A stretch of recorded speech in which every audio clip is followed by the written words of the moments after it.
God gave us a gift. It's the gift of discernment.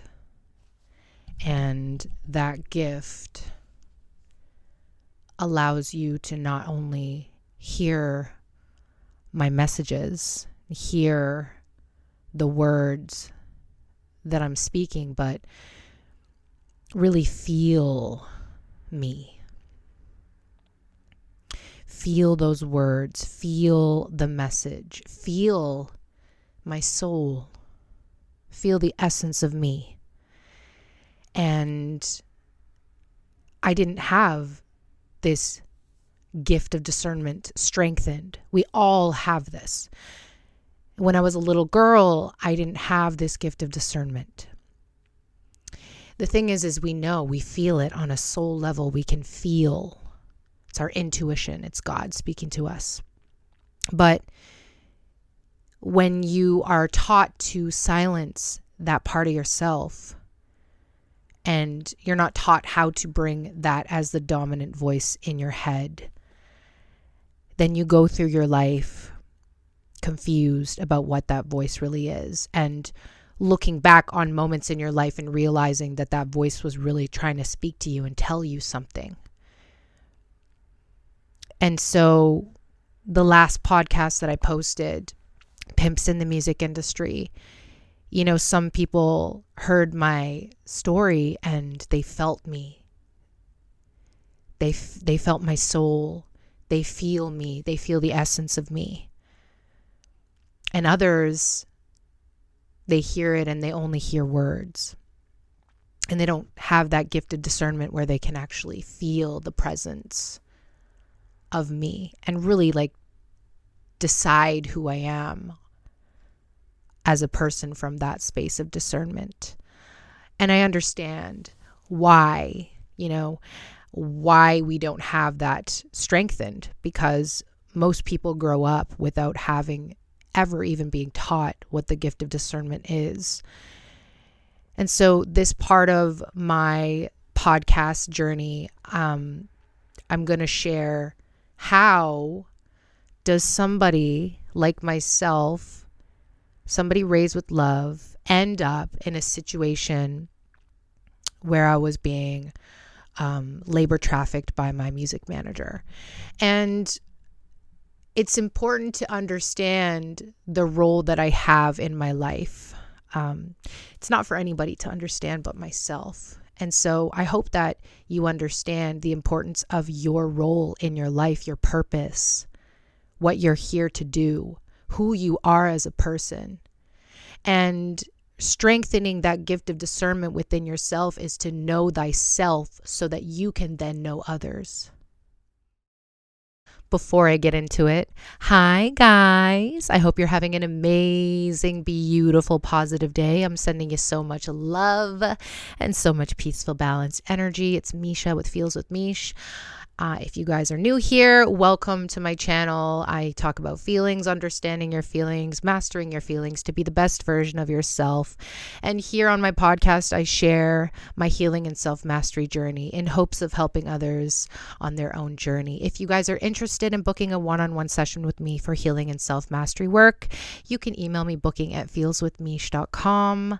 I also have a TikTok channel and I have a TikTok page, and I also have a podcast on Apple, Spotify, iTunes. Just search Feels with Meesh podcast, where I have tons of free healing and self-mastery content on there. And if you guys are new to my YouTube channel, please like, share, and subscribe to my channel. It just helps my channel grow and, connect with the people that really need these messages. And that's really what my purpose is here. So today's message, guys, how does somebody end up in a situation like myself? If you missed my last podcast, I spoke about an event that happened to me years ago. We're talking 7-8 years ago now. I was, labor trafficked by my music manager, and I kind of share a little brief story about how I got there and how it kind of led into something,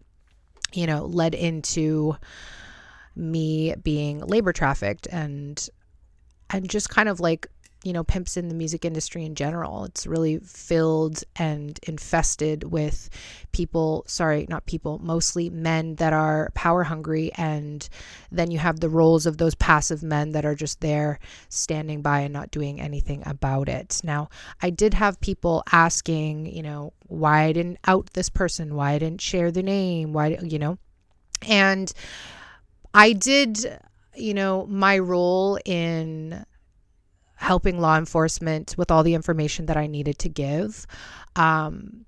There is still an open case on this person, so I don't feel comfortable, and it isn't advised for me to share any names. The other thing is when you're somebody who goes through something like this particular event, after you go through something like this and you do your healing work, you don't want to keep reliving this part of your life.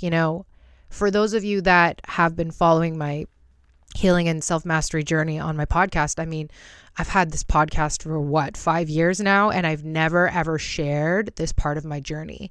And I'm a healing and self-mastery coach. There's a reason why I hadn't shared this part of my journey. And one being that I wasn't really ready to share it. The other huge portion of that being that when you heal and detach from your past, you no longer want to bring up that part of your life. And not only that, this is something that could potentially be my identity if the internet made it my identity, right? Because it's a conversation that wants to keep carrying on. And for somebody that heals and detaches from their past is no longer the main story in their life, right?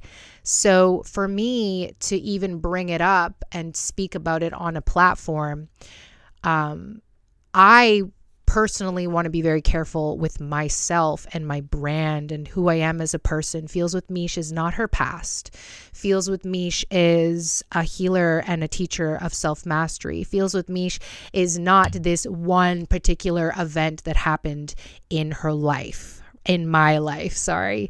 And so I hope that that's a message for somebody that has gone through something in their life and it has continued to be the main event of their life. For some people that go through what I have gone through, it stays and remains the main event of their entire life until they cross over. And for me, just the healing work that I've done and the detachment and really just seeing my life from a bird's eye view, being able to connect the dots and understanding why I ended up in a situation like that so that I can then help others, prevent others from, ending up in a situation like this. And not only preventing others, it's really like giving parents and people and friends and giving you the tools to spot a child, or maybe you have a friend that has these type of characteristics, and really help them, guide them to not be in a situation like that. And I'm going to share how and why I ended up there. And it's important because I was raised with love, so I have love as like a space to return to. I had that love from my parents to return to that space within myself. But a lot of people in the world are raised without love.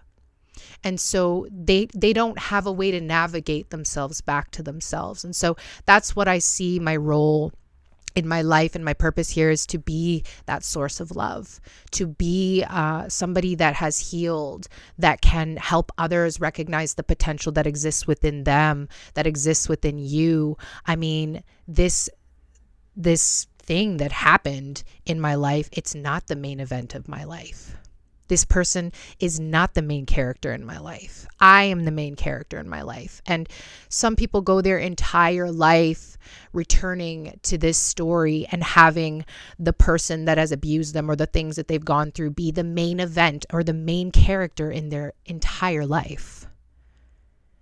And for a while, for a long time, I'm going to speak about the aftermath of this. For a while, this person was the main character in my story because I just kept returning to that story. And so we need to understand why why I haven't spoke about it, and even why some victims, most victims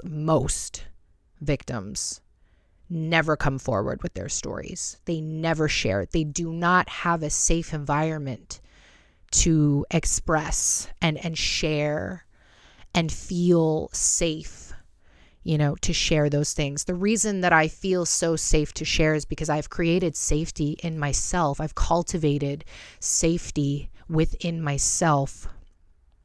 And now I'm here to help others navigate to the space where they can stand in who they are and share who they are and be unafraid, be unapologetic, be so secure within themselves, knowing that they don't need to be validated by anybody outside of them because they validate who they are. And the things that they have gone through have no effect on the person and the individual that they choose to be in this now moment.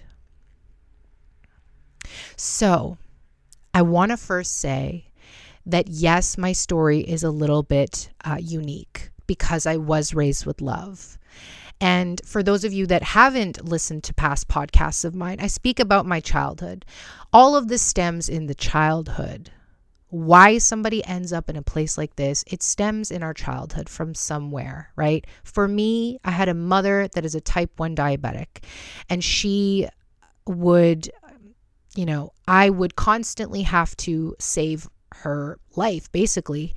The very traumatic events where, I'm talking like a couple times a month even, she would have a low blood sugar and she would completely lose herself consciously. Like, it was almost like you're talking to somebody with, a disability. As soon as she would have a low blood sugar, she completely loses her sense of, reality. And my earliest years, from 2 years old, I had to run into the kitchen, grab milk and tilt her head back and pour milk down her throat and bring her back to consciousness. And so in your little child brain, you're going through this really traumatic event. And then afterwards, we never spoke about it when my mother came to. We never spoke about what happened. We never spoke about the trauma that she just put us through. And from that stemmed my feeling of being misunderstood because we never spoke about what happened. And then I just hoarded this anger inside of me, all these feelings and emotions in my little body that never were expressed, never were understood, never were validated, right? And so from that particular event, growing up in a family that had so much love, so much love, but I hoarded a lot of my feelings because we never could express or talk about things. Very important, talking about things. This is very key, and I'm going to get into that in a little bit. So when you grow up in your life with these really big feelings of inadequacy, not being able to express yourself, not feeling like you're understood, even though you have the love, your dominant beliefs of yourself are that you are unimportant. You need to prove yourself to people. You need to overextend yourself to people in your life. And I'm not understood. I'm not heard. I'm unworthy, right? Those really dominant core beliefs of being unworthy. Now, as a child, all I wanted to do was sing. I mean, this is really important as well because, you have this industry and these artists and these people that grow up with these dreams to be artists. And, there was a comment on my last video of like, don't get sucked into materialism. Oh, it's because you wanted to be famous. I absolutely wanted to be famous. I wanted to be a singer that sang on a stage with hundreds of people and just feeling that, euphoric feeling. I mean, you would never understand if you weren't somebody that ever had that experience in your life of what it feels like to sing on a stage with hundreds of people. When I was a teenager, I sang in a band and we traveled the world and we opened for the Temptations. I did, hundreds of shows, and that feeling that you get when you're on stage and you're singing and the lights are on you and there's all the energy coming to you, right? And you feel this light. It's like a euphoric feeling and it's a high. And I would be lying if I didn't say that. I know what it feels like to be in the position of somebody on stage singing. It is a high. And if you hear the interviews from any major artist or any artist, they will tell you the same thing. There's this euphoric feeling you get from that. And so that was something that I was chasing in my life. And where I'm from, we don't have a music industry. I'm from a small island in Canada. Like, we don't have a music industry. We don't even have record labels. We don't have designer stores. I didn't have designer stores growing up.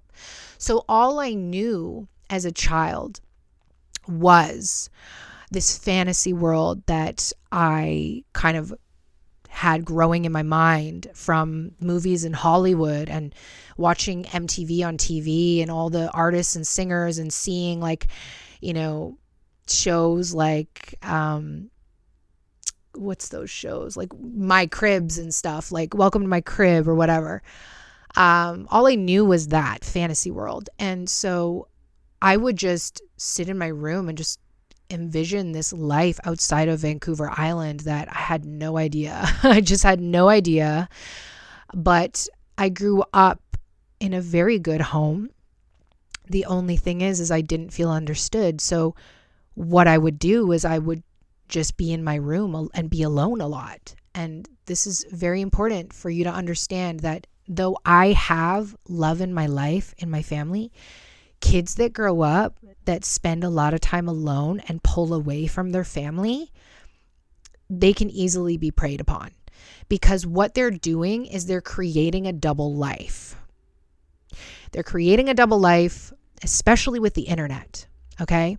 Very important to have that disconnection of communication in the household where a kid is spending a lot of time alone.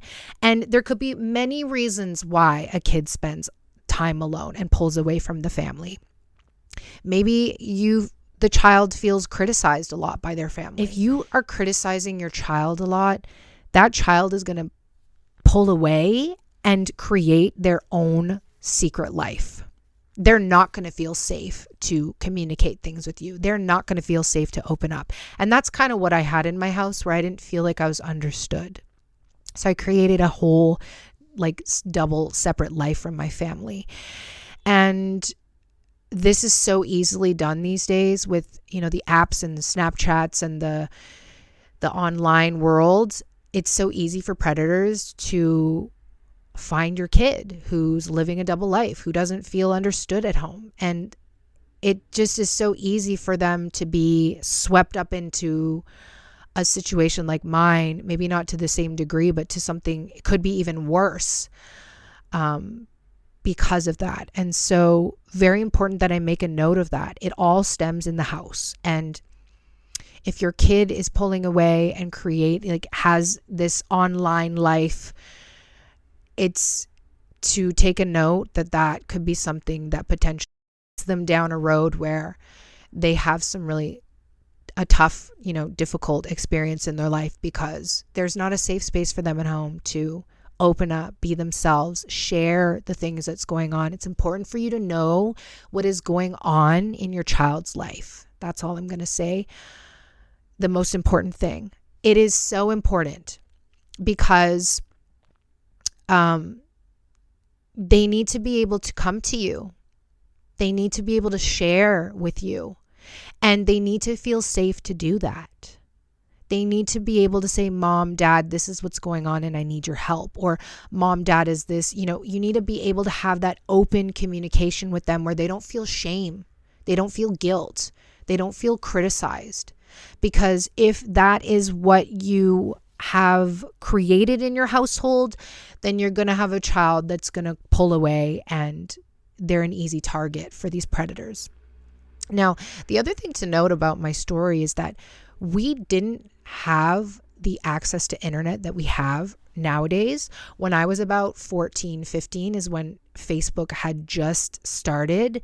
And so my parents didn't know anything about the internet. So the life that I was cultivating and creating on my own outside of my family was new to me and completely new to them. They didn't know anything about the internet at all. So nowadays there's a completely different dynamic in that kids have full access to the internet, and parents need to be really on top of that because this can really happen to anyone.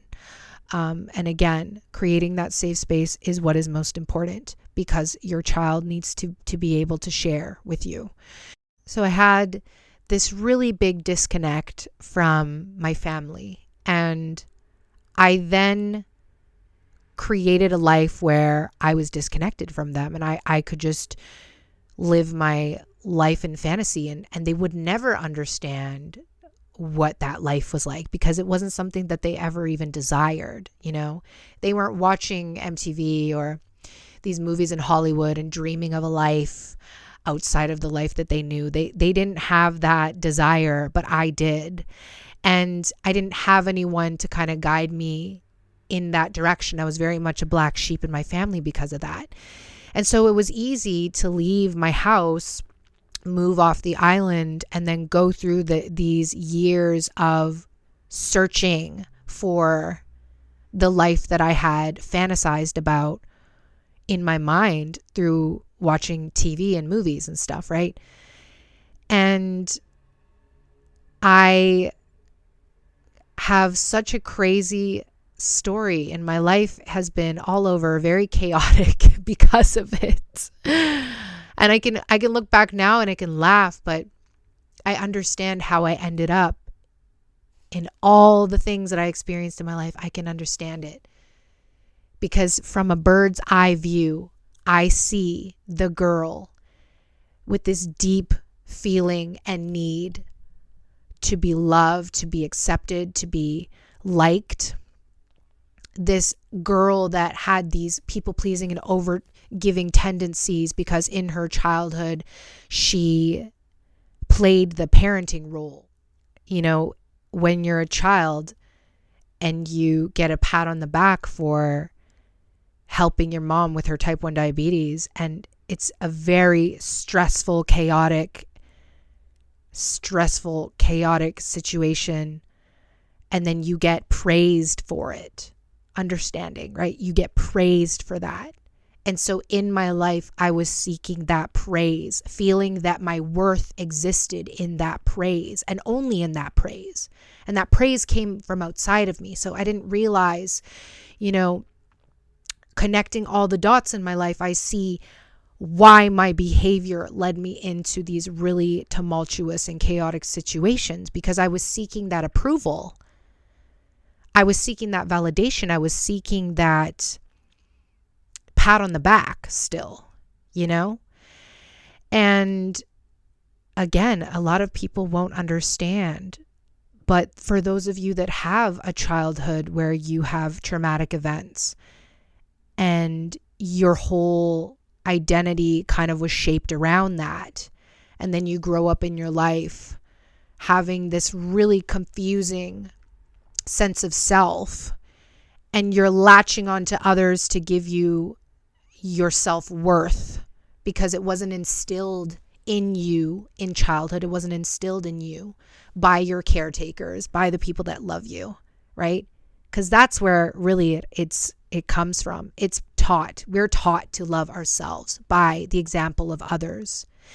And I didn't have an example of that. I had love in the family, but I didn't have the teachings of self-love. And I would have never, ever, ever, ever, ever gone down this road with this secret life if I was taught how to love myself. And my whole purpose in this message and my whole purpose in my life is to teach people how to love themselves so that they never, ever have to go through something like this, ever. And not only teaching themselves how to love themselves, but being that example for others. Because if I had that example in my life, I would have never gotten into a situation like this. I would have known myself. I would have known how to say no. I would have had that self-identity that was confident enough to say no. I didn't have that. And so it's important to know that even though you have love in your house, if you don't know how to love yourself, if you don't have that example, you're not shown that, then you're just going to be seeking it from outside of yourself. And that's what I was. I was seeking it outside of myself. And life is such a journey, because sometimes we have to burn ourselves enough times on the frying pan until we realize that it's us that's burning ourselves on the frying pan. It's me. I keep returning to that same behavior. I keep returning to the same space. I keep doing the same things in my life, and I'm not going to get a different outcome. It's a definition of insanity. And so what really started my healing was that I had to recognize who I was in the now moment, how I ended up there, connecting all the dots to understand the version that I was, so that I can change and become the version that I wanted to be, the version that I am now, heal to become this woman that loves herself, knows thyself inside and out, and can then confidently teach that to others. Though some of you listening maybe have never ever experienced something like this, or something even close to it, you're sitting right now listening to me, and you don't love yourself. You're working a job that you don't like. You're trying to please people in your work environment. You're trying to please your family members. You are putting everybody before yourself. You put your husband before yourself. You put your kids before yourself. You put your friendships before yourself. And you're constantly living in a space of trying to please others. And you have never in your life put yourself as number one. And though you may have not experienced that abuse, you are neglecting yourself every day by putting everybody before yourself. And the day that you recognize that, and then the day that you begin the journey to becoming that best version of yourself, that is the day that you will gain the power back in your life. So, in understanding how somebody like me could end up in a situation like this, it is that I had an absence of self-love, and I had not strengthened the gift of my discernment. And this is individual to the self. It's individual to each person, regardless of where you come from, regardless of the love in your house. It is not knowing who you are, not knowing the intuition that we all have within us, not being connected to that part of ourselves. And so we then go through our lives seeking answers and seeking fulfillment from outside of ourselves. And so it's my hope that we can understand and we can teach these children and maybe even you listening, that the most powerful tool you have in your life is your gift of discernment. Being able to clearly know what is for you and what is not for you. Being able to shield you from the harm that exists in this world. Had I have known that in my earlier years, it would have saved me from so much hardship. It would have saved me from a life of suffering. I hope that you found this message well. Share this message to somebody if you believe that they need this message. Please don't forget to like, share, and subscribe to my channel. I love you guys. I hope you have an amazing, beautiful, positive day, because you absolutely deserve it. And explain it to the blind. May you wake up from inside. See the truth through the third eye. Let your heart be your guide. Light up the way. Let your heart be your guide. Free from your pain, it ain't a mistake, 'cause you choose your fate.